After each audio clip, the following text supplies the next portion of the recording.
I'm going to take you back to where I started on this issue, which actually has only tangentially to do with petroleum other pressing energy issues. I began back in the early 1990s with the question, why do societies change? Why did we give up hunting and gathering to go to all the trouble of planting and tilling the ground and harvesting, all of that sort of thing? And how have societies evolved since then? I looked for answers to this question, obviously in anthropology and archaeology, but also in political history, economic history.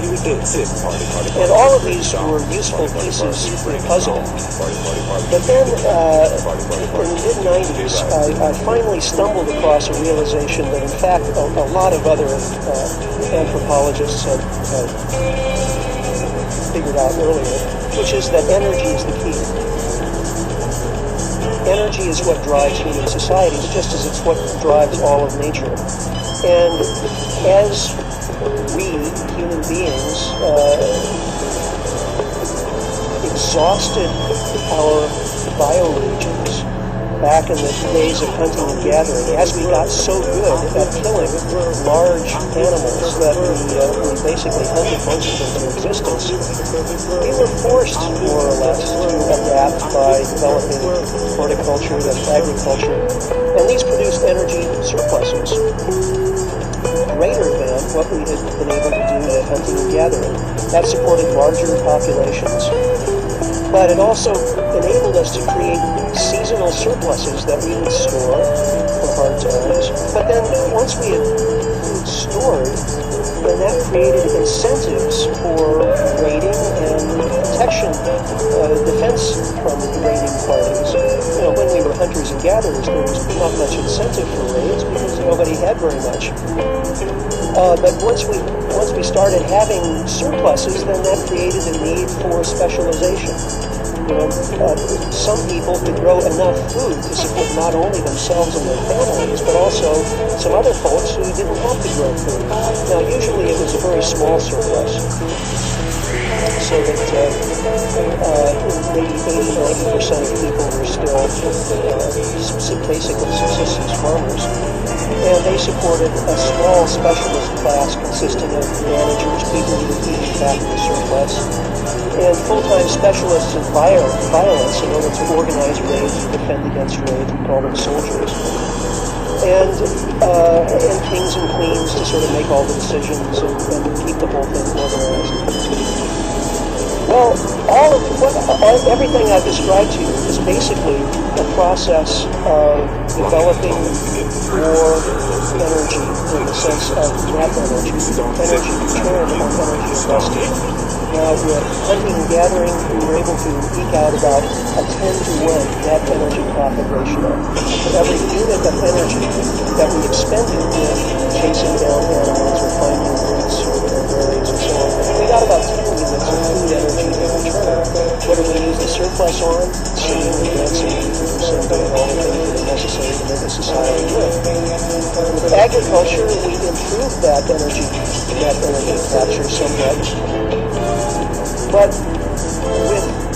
with industrialism, basically the system has gone haywire. We have developed net energy sources so extraordinary that it's enabled us to create a society in which maybe only 1% of us actually have to farm or produce energy directly in that sense, and all of the rest of us can sell real estate or all of these other things. This is the growth of the middle class. Now, going all the way back to the very beginning, what enabled this? A couple of things. Language, which enabled us to organize ourselves over time and space to coordinate our activities. That's how we developed the ability to hunt those big game animals. You want to bring down a mammoth or a mastodon all by yourself? I wouldn't, but you know, with a small band of other people, and using tools this became possible, and language and tool use leveraged each other. Using language, we were able to communicate to each other how to make better tools, and we're still doing that. And then we were able to use tools to extend the thread and power of language. And we're doing that even to this day with cell phones and computers and all the rest. So throughout this whole process of using language and tools to increase our power over the environment, to increase the amount of energy we were extracting from the environment, we went through several basic watershed periods. The adoption of fire, the development of agriculture, planting, the domestication of traction animals, also human slavery was a strategy for energy capture, and the development, obviously, of ever more sophisticated tools to leverage energy capture. We think of the Industrial Revolution usually just in terms of the technology that we have developed over the last couple of hundred years. But in fact, I think a better way to think of the Industrial Revolution is the fossil fuel revolution, because that was at the heart of it all. First coal, then oil, natural gas.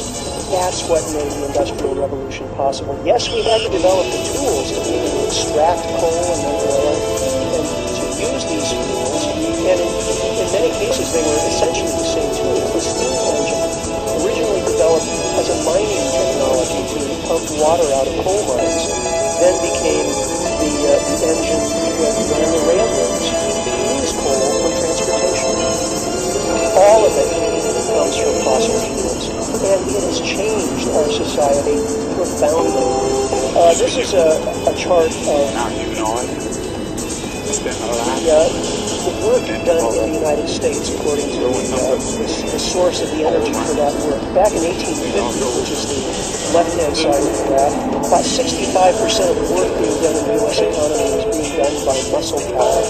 And most of that muscle power was animal muscle power. Only about 18% was human labor, human muscle power. And then about 16 or 18% on the top is fuel-fed machinery. What was that fuel? Wood. Because the U.S. had a lot of wood.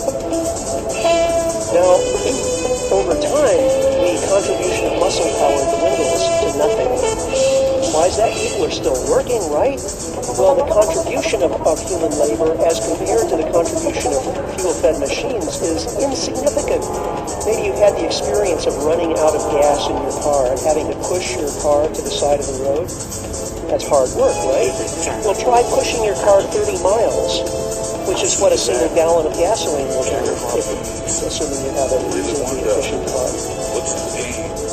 That's basically 6 or 8 weeks of hard human labor, pushing a car that far, the equivalent amount of it. So we're getting 6 or 8 weeks of hard human labor, energy equivalent, for $2. Can't do that in China. So obviously we have mechanized everything we possibly could over the last 200 years. Now, I mentioned at first the fuel that we were using was wood. Now, by about 1885, we were beginning to exhaust our primeval forest on this continent, and fortunately, we had something else to turn to, coal.